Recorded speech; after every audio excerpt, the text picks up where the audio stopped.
Minhas irmãs, meus irmãos, e agora oficialmente eu acabei de receber uma honra especial para mim, que me compromete com esse lugar que o mundo inteiro admira e cobiça e que nos pertence a nós brasileiros, que é o nosso estado do Amazonas.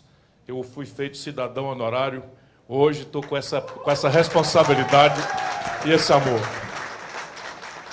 Nós, da direção nacional do PDT, liderados pelo meu amigo e irmão, que a vida me deu, Carlos Lupe, viemos celebrar com vocês, aqui, os amazonenses, essa possibilidade desafiadora, instigante, generosa, que é construir, num lugar em que a política, eu conheço bastante bem, eu tenho vivência, tenho amizade, conheço todos os quadros políticos daqui, e amizade fora da política, o Lupe se zanga porque eu chamo todo mundo de meu amigo, e eu sou amigo deles todos aí, dessa dimensão da camaradagem, do conhecimento, conheço todos. E a mim sempre me impressionou, vou começar com essa intimidade aqui, a ideia de que todos fazem acordos com todos e viram inimigos, arqui-inimigos no dia seguinte, e depois fazem acordo de novo com todos aqui. Eu sempre achei muito esquisito esse negócio e agora a explicação está dada. Pois bem, nós viemos celebrar, junto ao povo amazonense, essa possibilidade extraordinariamente instigante, estimulante, de que nós possamos estar fazendo história. Um Estado, não é, tem agora a possibilidade de abrir um caminho, porque muitas vezes o povo fica nessa porque não se constroem alternativas. E isso, meu caro Lupe, minha querida amiga, essa mulher extraordinária, Miguelina, era um pouco a história do Ceará. O Ceará era um estado, a petezada me chama de coroné por preconceito, né, preconceito puro contra o nordestino, e é um insulto porque o estado do Ceará era um estado governado por coronéis. Mesmo, 3 coronéis se alternavam, e era assim como aqui, brigavam, feito cão e gato, e depois estavam juntos, feito, né, sei lá o quê, né? E ali o povo não tinha alternativa. E a nossa geração, eu tinha 25 anos, e o Tasso tinha 36 anos. Nós resolvemos nos levantar.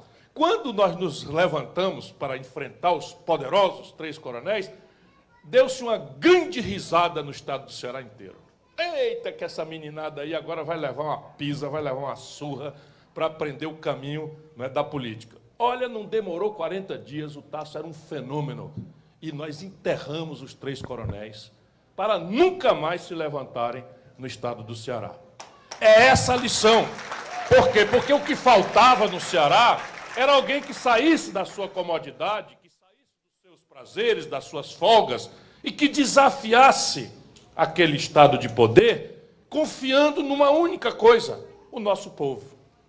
E é essa festa que nós temos muita alegria. Você precisava ver a felicidade do Carlos Lupe quando descobriu vocês e me ligou: rapaz, eu achei um negócio extraordinário no Amazonas, você vai ver, é uma menina nova, valente, preparada, vai ser governadora. E eu digo: Lupe, tá, e tem um senador, rapaz, o cara andou por um piquinho de nada para ser eleito senador da outra vez. Pois bem, estamos comemorando aqui. E, de novo, Lupe, eu te agradeço essa festa, esse privilégio. Mas o chato das reuniões do PDT sou eu. Porque a alegria extraordinária que eu estou sentindo de vir testemunhar esse ato não pode perder de vista o sentido moral, tenho eu repetido, superior de por que nós nos reunimos. Isso não quer dizer não ter alegria, eu estou muito feliz, muito alegre, mas o sentido moral superior de nos reunirmos, está fora desse auditório. O nosso país, meus compatriotas, está em agonia. O Brasil caminha a passos acelerados para virar uma ex-nação e se transformar num grande acampamento do salve-se quem puder, pela absoluta falta de qualquer guia para qualquer tema ou assunto que nós queremos dele nos ocupar. Os números são absolutamente chocantes, e é com isto que eu chateio as audiências que me honram com a sua atenção, como vocês estão fazendo agora. Hoje, neste país, o maior produtor de comida do planeta Terra, 129 milhões de pessoas estão subnutridas. Das crianças, que o Luiz Castro falou, das crianças brasileiras, só 1 em cada 4 fazem 3 refeições por dia. Só 1 em cada 4 crianças fazem 3 refeições por dia, no país que mais produz comida no planeta Terra. Os números estão se acumulando. Vocês vejam, no Brasil hoje, 72 de cada 100 famílias estão superendividadas. É o maior endividamento familiar da história do capitalismo mundial. E isso se transforma pelos juros selvagens que voltam a subir explosivamente em 63 milhões e 700 mil pessoas humilhadas com seu nome no SPC, de onde não sairão sem uma política pública que compreenda a necessidade de vir em socorro de milhões de vítimas de um sistema econômico absolutamente perverso que domina o Brasil há 3 décadas. Essa é a tragédia. Muita gente diferente, bandeiras vermelhas, bandeiras azuis e amarelas, bandeiras sei lá de que cor, verde e amarela, usurpada pelo Bolsonaro, conversas muito diferentes, personalidades diferentes, convenhamos, são personalidades diferentes, mas o que está mandando no Brasil é rigorosamente o mesmo modelo econômico desde que foi montado pelo senhor Fernando Henrique Cardoso.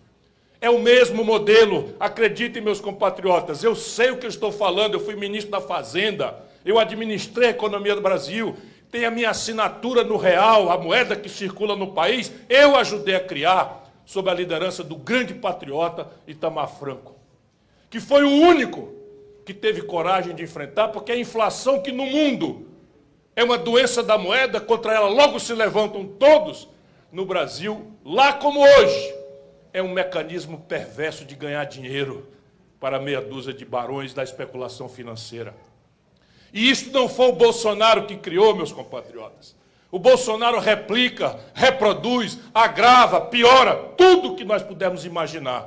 Mas este modelo, câmbio flutuante, superávit primário, meta de inflação, é o mesmo modelo que foi praticado pelo senhor Luiz Inácio, pela dona Dilma, pelo senhor Michel Temer e foi criado numa madrugada pelo senhor Fernando Henrique Cardoso. Por que que as famílias brasileiras estão tão endividadas e humilhadas no SPC? Porque faz 30 anos que se impõe à sociedade brasileira a maior taxa de juros do mundo.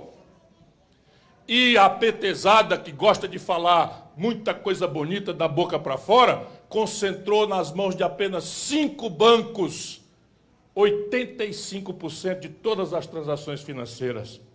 Quem tem a audácia ou a necessidade de picar uma conta no cartão de crédito no Brasil está pagando 320% de juros ao ano no American Express, no Visa, no Mastercard, que nos Estados Unidos, na matriz deles, cobram 15% ao ano, adjunto. Meu deputado que me deu essa honra e essa alegria hoje. Estou dizendo para vocês, quem pica uma conta no cartão de crédito paga hoje 320% no Brasil e o mesmo cartão de crédito nos Estados Unidos cobra 15% no ano. Porque este é um país sem lei, é um país em que a governança do Brasil foi vendida, a presidência da República foi vendida para o sistema financeiro, que diz da vida e da morte da economia. Bom, pode ser então que o PDT seja muito preocupado com o social, muito preocupado com o trabalho. Não, vamos nos preocupar então com as empresas.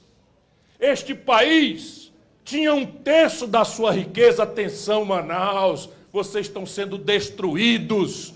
Levantem-se, porque vocês estão sendo destruídos. Em 1980, tudo isso é número, 1/3 da riqueza do Brasil era extraído da indústria. Hoje a indústria nacional brasileira está reduzida a 9% do PIB. É o maior genocídio de indústrias. Essa pancada recente que o canalha do Bolsonaro praticou de reduzir o IPI sem nenhum estudo vai estabelecer praticamente a eliminação da diferença competitiva que permite que o polo industrial de Manaus represente ainda hoje 8% do produto industrial brasileiro, com todas as dificuldades que se tem. Pois bem, vamos falar de empresa. Hoje no Brasil, 6 milhões de empresas, Luiz Castro. 6 milhões de empresas estão no Serasa, que é o SPC das empresas. Botando 3 empregos uma pela outra, nós estamos falando de 18 milhões de empregos que estão com a faca no pescoço para serem extintos, porque o Serasa é a antessala da falência. A inadimplência empresarial também não tem como mais suportar que se adie a mudança desse modelo econômico. E o que é que faz o governo brasileiro hoje? Está aumentando a taxa de juros. Ontem ainda aumentou 1%. Ninguém presta atenção, ninguém faz conta. Todo mundo se queixa da questão da precariedade da saúde. Meu caro doutor Mário Viana, é uma honra muito grande saber que o senhor está aceitando trabalhar também, presidente do Sindicato dos Médicos do Amazonas. É uma honra muito grande para nós. Pois bem, enquanto a sociedade reclama da precariedade na atenção de saúde, falta recursos, falta isso, falta aquilo, 1% do aumento da taxa de juros, 1%, significa 50 bilhões de reais que saem dos cofres do governo para o bolso sem fundo dessa especulação que manda, desmanda, diz da vida e da morte da nossa grande nação.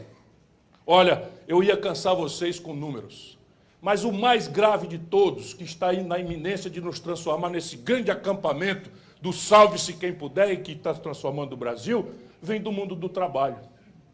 70 de cada 100 pessoas hoje no Brasil aptas para o trabalho, meu caro Zacher, nosso presidente, 70 de cada 100. Não estou falando de 7 em cada 100. 70 de cada 100 trabalhadores brasileiros hoje ou estão abertamente desempregados ou empurrados para a mais selvagem informalidade. Sabe o que é informalidade? A precarização do mundo do trabalho é uma jornada semanal média de 70 horas, contra uma jornada legal de 44 horas. O nosso povo está sendo empurrado para trabalhar 70 horas semanais contra nenhum direito, nem a férias, nem a 13º, nem a licença maternidade. Isso só já seria muito grave. Mas sabe o que se está preparando para o futuro desse país? E a hora de resolver é agora, porque depois não tem como resolver. É que 60 milhões de pessoas chegarão daqui 20, 30 anos na velhice, na incapacidade de fazer o seu próprio sustento e não terão cobertura previdenciária nenhuma. Isso é o que está se produzindo no nosso país. Nessa informalidade, o camarada leva 1.800, 2.000 reais para casa e tem a ilusão de que nessa tragédia geral, pelo menos está levando 2 salários mínimos para casa. A propósito, outro número. E por onde a gente olhar, se demonstra que estão transformando o Brasil nesse grande acampamento do salve-se quem puder em uma ex-nação. Sabe que o salário mínimo brasileiro tem hoje o pior poder de compra dos últimos 20 anos. Sabem hoje que o salário mínimo do Brasil, a mais rica nação da América Latina, é simplesmente o segundo pior salário mínimo de toda a América Latina, só perde para a trágica Venezuela. O salário mínimo do Brasil hoje só é maior do que o trágico regime venezuelano. Todos estão pagando um salário mínimo maior do que o Brasil e nós aqui estamos nessa condição. E por onde se examina o assunto? Portanto, companheirada, isto daqui não é problema de Chico, Manel ou Maria. Acredite, essa bola de chumbo que amarra o Brasil político ao passado, nós temos que nos livrar desse grilhão. Nós precisamos impor a todos os candidatos, nestas eleições, um debate que esclareça as causas dessa tragédia. Porque eu digo a vocês, e estou lhes cansando além do que devia, mas me comovi muito com essa viagem aqui. Porque eu tenho dito muitas vezes repetido. Ora, o Brasil, quando o trabalhismo se empolgou com uma revolução no país, ali em 30, o Brasil era um país precário, rural, analfabeto, iletrado, não tinha uma gota de petróleo, não tinha província mineral conhecida, não tinha nada. Pois bem, entre 1930, uma revolução política feita pelo trabalhismo, e 1980, o Brasil cresceu meio século, 6,7% ao ano em média. No ano que caiu um pouquinho, no outro que crescia 15%. A China era aqui, essa admirável China que todo mundo fala hoje. Em 1980, Luiz, o Brasil era 6 vezes a China em matéria de produção industrial. Em 1980 foi ontem, o Brasil era 6 vezes a produção industrial da China. Esses canalhas que usurparam o poder no Brasil nos transformaram hoje em 1/16 da China. E é o mesmo mundo. É o mesmo mundo, para o bem ou para o mal. O que houve? Se o país crescia tão extraordinariamente, por que agora faz 10 anos que o Brasil não cresce nada?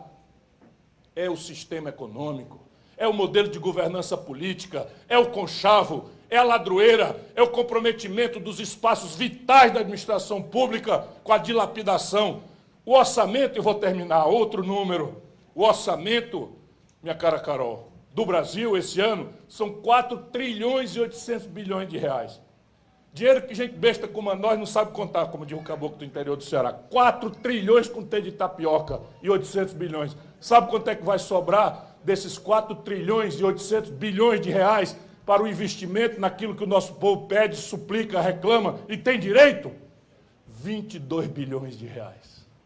De 4 trilhões, a menor taxa de investimento da história. Achando pouco, o senhor Jair Messias Canalha Bolsonaro entregou ao seu Lira, outro canalha que preside a Câmara dos Deputados, para essa quadrilha que tomou conta do poder no Brasil e que é a mesma gente, já eu digo para vocês alguns exemplos, mas entregou dos 24 bilhões que sobraram para o investimento, 18 bilhões para uma tal emenda do relator, um tal de orçamento secreto, que na verdade é pegar o dinheirinho que sobra, que faltou, jogar para cima e quem tiver a goela maior para roubar mais, pega mais o dinheiro que está acontecendo.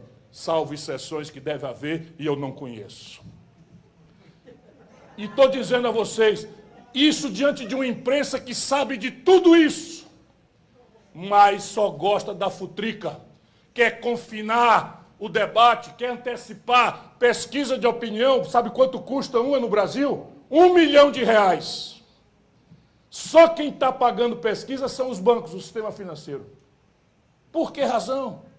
Faz 2 anos que tem pesquisa todo mês, toda semana. É para tentar criar um ambiente psicológico que confine a disputa eleitoral, a disputa de Chico contra Manel Maria, para que todos assumam o mesmo compromisso, mudar tudo para que nada mude.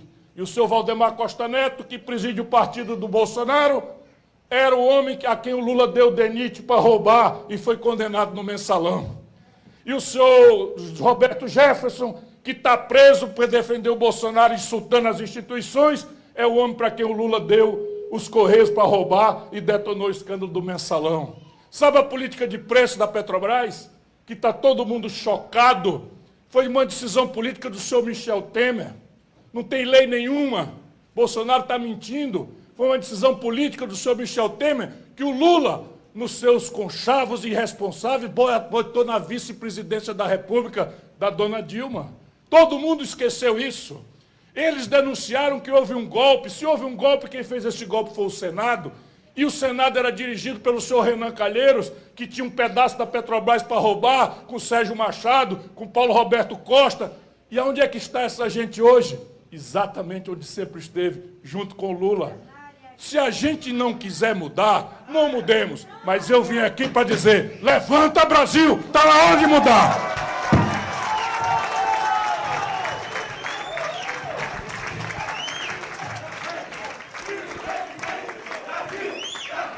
Oi, áudio.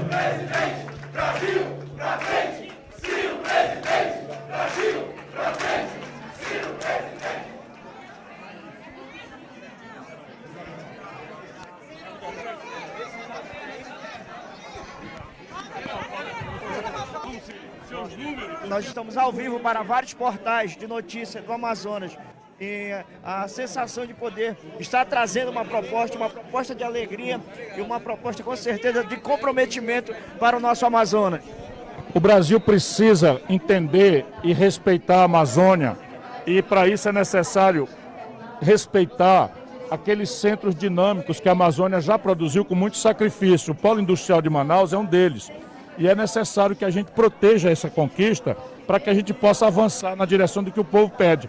Ou seja, diversificar o perfil produtivo e interiorizar o desenvolvimento que está muito concentrado em Manaus. Eu tenho estudado todas essas fórmulas para fazer e faz parte do Projeto Nacional de Desenvolvimento que eu defendo. Deixa eu lhe falar. Só mais Em uma relação pergunta. ao seu projeto nacional do desenvolvimento, o senhor fala sobre desenvolvimento científico, tecnológico, a partir de políticas industriais. Que políticas são essas? O senhor pode falar pra gente? Bom, a política industrial e de comércio exterior, vou te dar um exemplo prático, ao invés de ser teórico, que fica muito comprido. O Brasil está importando 80% de todos os adubos e fertilizantes que usa na agricultura mais agressivamente competitiva do mundo. Não faz sentido isso. Por que está acontecendo isso? Porque o Brasil destruiu a sua política industrial. O que é uma política industrial? É você via crédito, via substituição de importação, via compra governamental, via investimento em ciência e tecnologia, via manipulação da taxa de câmbio de forma correta, fim da taxa de juros abusiva que está aí, você verticalizar a produção daquilo que você pode produzir no Brasil.